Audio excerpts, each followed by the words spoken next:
रखी गो लाज हमारी पहला न्यो तो तुम खा लेके जाओ हे हर दौल हजारी रखी गो लाज हमारी पहला न्यो तो तुम खा लेके जाओ हे हर दौल हजारी रखी गो लाज हमारी पहला न्यो तो तुम खा लेके जाओ हे हर दौल हजारी रखी गो लाज हमारी।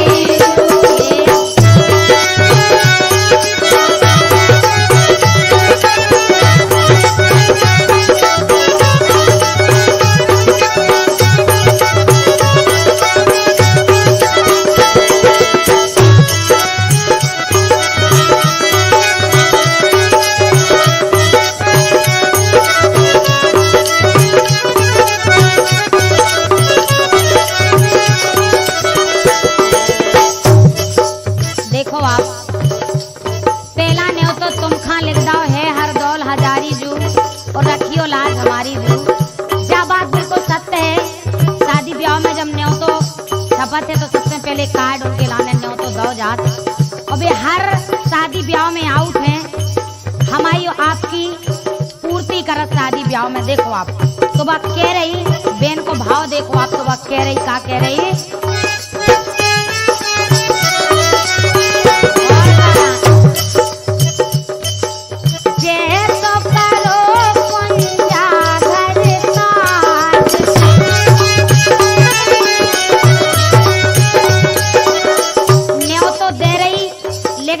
चरणन में रख दाओ और अपने मन को भाव देखो कह रही बा कि जे तो आपने कुंजा के थे शादी ब्याह में हर चीज की पूर्ति करी वैसे ही हम भी आपसे विनती कर रहे तो कह रही बा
अरे बहना देखो तो कितनी बढ़िया चीकट आई।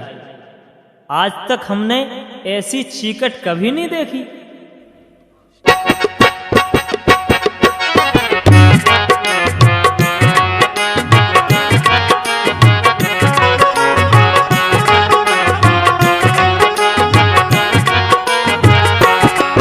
हर दौल मम्मा चीकट ल्याए कुंजावती के द्वारे। हर दौल मम्मा चीकट ल्याए कुंजावती के द्वारे। हर दौल मम्मा चीकट ल्याए कुंजावती के द्वारे। हर दौल मम्मा चीकट ल्याए कुंजावती के द्वारे। ऐसी चीकट कभू न आई, ऐसी चीकट कभू न आई, कह रहे दतिया वारे। हर दौल मम्मा चीकट ल्याए कुंजावती के द्वारे। हर दौल मम्मा चीकट ल्याए कुंजावती के द्वारे।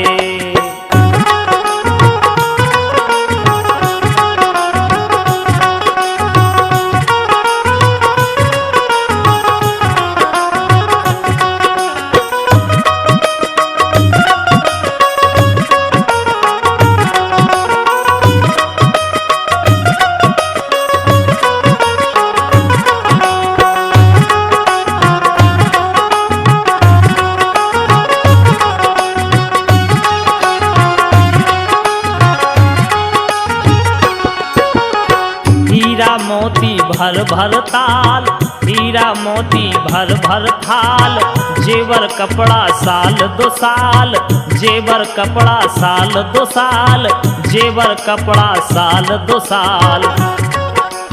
चीकट देख खुशी भई कुंजा, चीकट देख खुशी भई कुंजा, प्रेम के असुगा डारे। हर दौल मम्मा चीकट ल्याए कुंजापति के द्वारे, हर दौल मम्मा चीकट ल्याए कुंजापति के द्वारे। हर दौल मम्मा चीकट लाए कुंजापति के द्वारे, हर दौल मम्मा चीकट लाए कुंजापति के द्वारे। हर दौल मम्मा चीकट ल्याए कुंजापति के द्वारे। के लेके गए चीकट को भैया सामान को पायो ना जान, लेके गए चीकट को भैया सामान को पायो ना जान। लेके गए चीकट को भैया सामान को पाओ ना जान, लेके गए चीकट को भैया सामान को पाओ ना जान।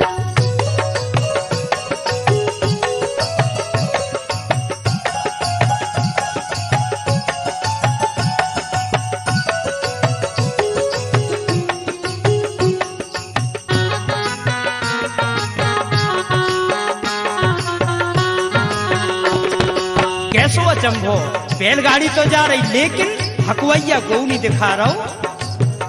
बैलगाड़ी की लेन सबे दिखा रही एन करे अचंभो सोने। और अरे दिखे ना हकवैया को गाड़ी बान को पायो ना जान, दिखे ना हकवैया को गाड़ी बान को पायो ना जान। लेके गए चीकट को भैया सामान को पाओ ना जान, लेके गए चीकट को भैया सामान को पाओ ना जान।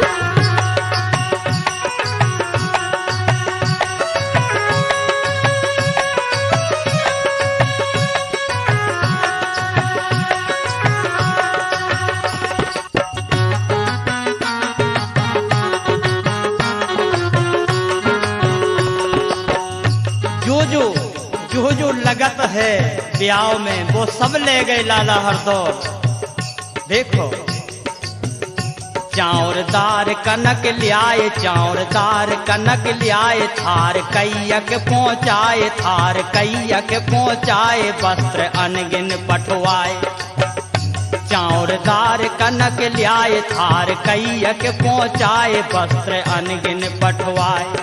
सब पहुँचाओ लाला हरदौल ने जो लगत। ओ मामा ने कर तबो दिखा दो महान को पायो ना जान, अरे मामा ने कर तबो दिखा दो महान को पायो ना जान। लेके चीकट को भैया गए सामान को पाओ ना जान, लेके गए चीकट भैया सामान को पाओ ना जान।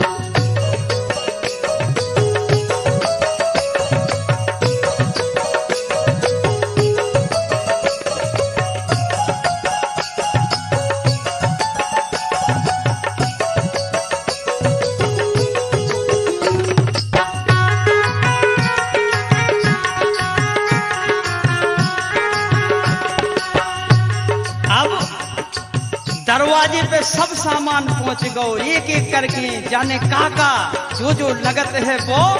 और सम्मान में, बारात के सम्मान में बहुत सौ सामान पहुंचो। द्वारे में बारात आ गई और बैलगाड़ियों पे सामान भी लद के आ गओ। अलग से हरदौल लाला ने भेज दो, लेकिन उसे दिखाई को नहीं दे रहा। दरवाजे पे बारात खड़ी है, टीका चढ़ाओ भावरे सब कछु भाव नेंग चाओ सब कछु भय। देखो बारात आ गई है द्वार, बारात आ गई है द्वार, भये सबई नेंग चार, भये सबई नेंग चार, करी सबरी समार। सबई समार भई थालियन में परसत जा रहे और परसें हो रही हैं, लेकिन परस भी बारों को दिखा नहीं रहो।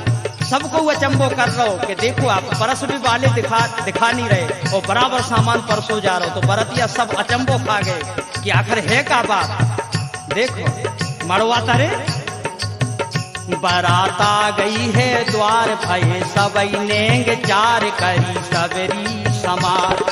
और जैसे ही कलेबा को समय आओ तो दूल्हा राजा ने मन में टेप फांद लई, बोले हम तो भोजन जब ही करें जब मम्मा आके हमें दर्शन दें।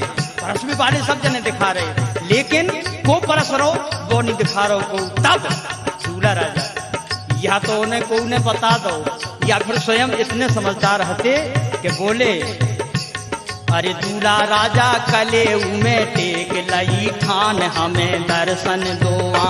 दूल्हा राजा कले में टेक लई ठान हमें दर्शन दोआ।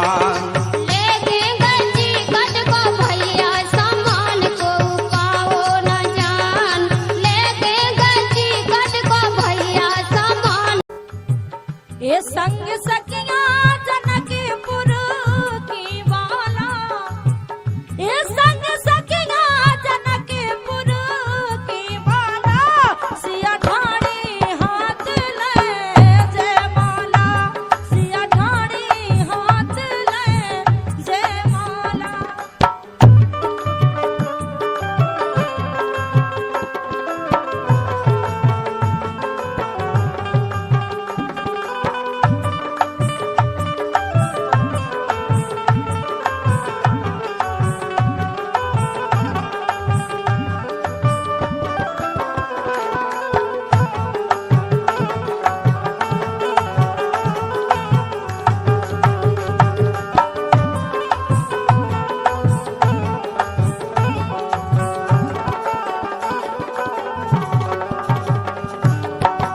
और कह रही अरे गुरु चरणन में शीश झुकाया, गुरु चरणन में शीश झुकाया।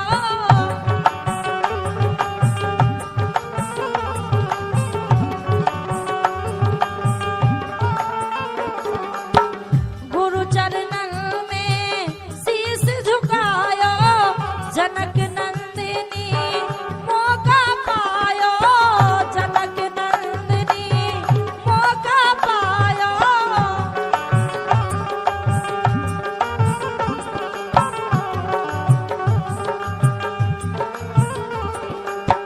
जनक नंदिनी मौका पायो, जनक नंदिनी अरे मौका पायो। और जब मौका पाओ तो सो हंस के डारी सिया ने जय माला, हो हंस के डारी सिया ने जय माला, सिया ठाड़ी हाथ ले बरमाला, सिया ठाड़ी हाथ ले बरमाला।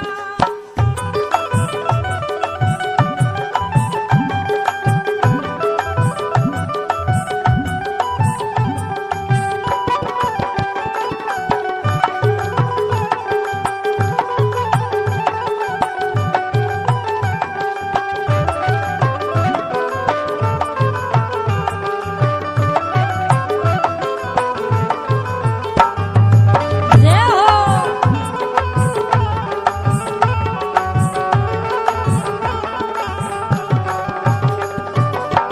और दूसरी बात अरे माला डार दई रघबीरा, माला डार दई रघबीरा।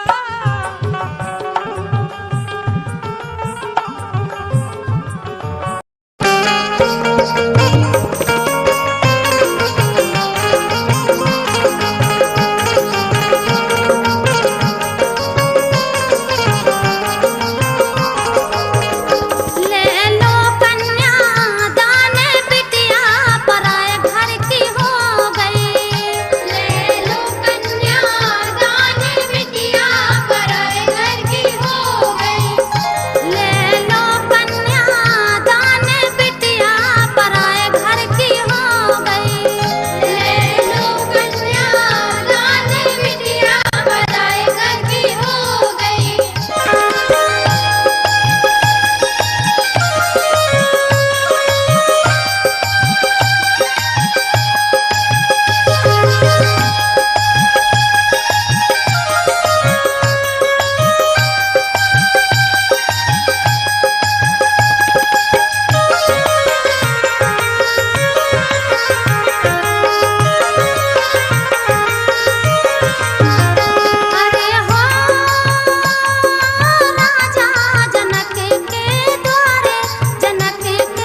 एक प्यारी विवाह गाड़ी आप सबकी सेवा में है। और अपनी माँ बहने जब बिटिया हल्दी चढ़ाए मड़वा की तरह बैठी रात है,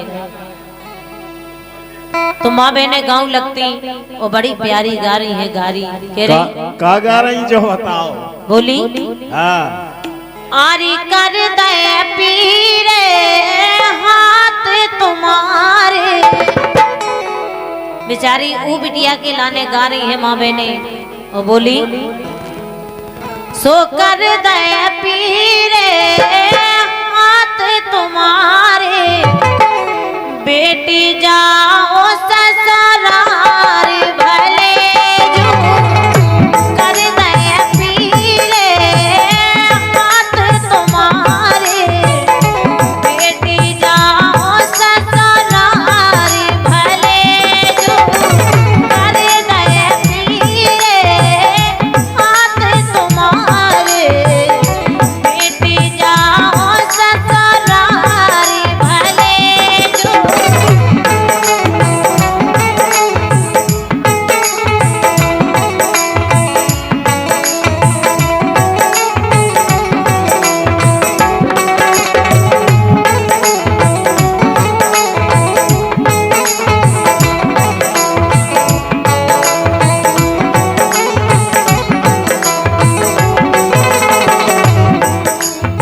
हरे मंडप के नीचे बेचारी बिटिया हाथ जोड़े बैठी है। और जब उनकी विदा होते तो का कह रहे हैं, छोड़ चली बाबुल मैया खा। हाय हाय और का छोड़ चली बाबुल मैया खा, छोड़ चली घर द्वार भले जो, छोड़ चली बाबुल मैया का, छोड़ चली घर द्वार भले जो, कर दे पीरे हाथ तुम्हारे, बेटी जाओ ससुराल भले जो।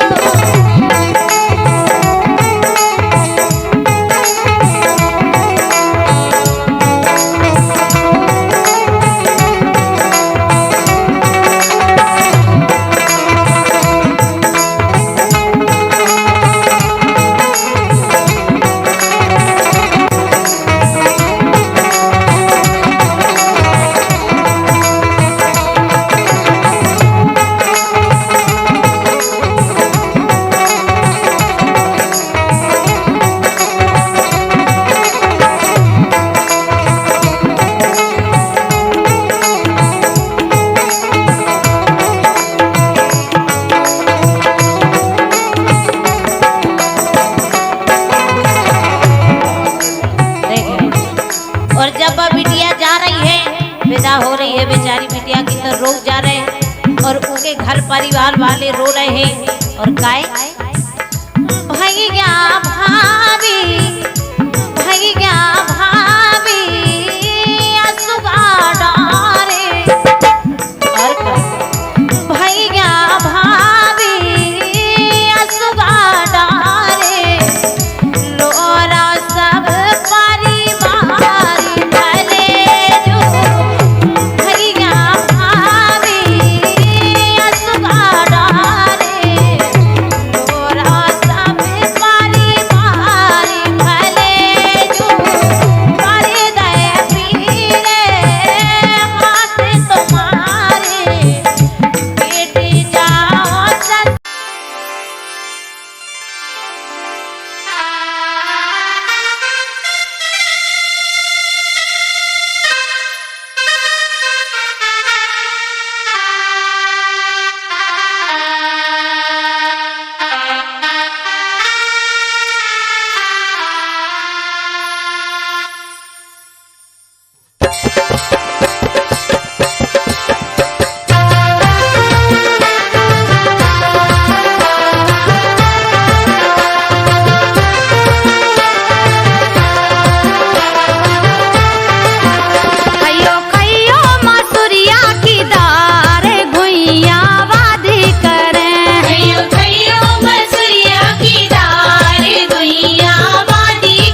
आओ मालकन सुनाओ ना, हम तो सुनवाई बैठे हैं। तुम तो लड़का ब्याहने आए हो, उते समधन पता नहीं कौन के संग गुल छल रहे उड़ा रही। ये ले ना कहा ले सुनो, हम तुम्हें गारी सुना रहे। महुआ टप को रस भरो नया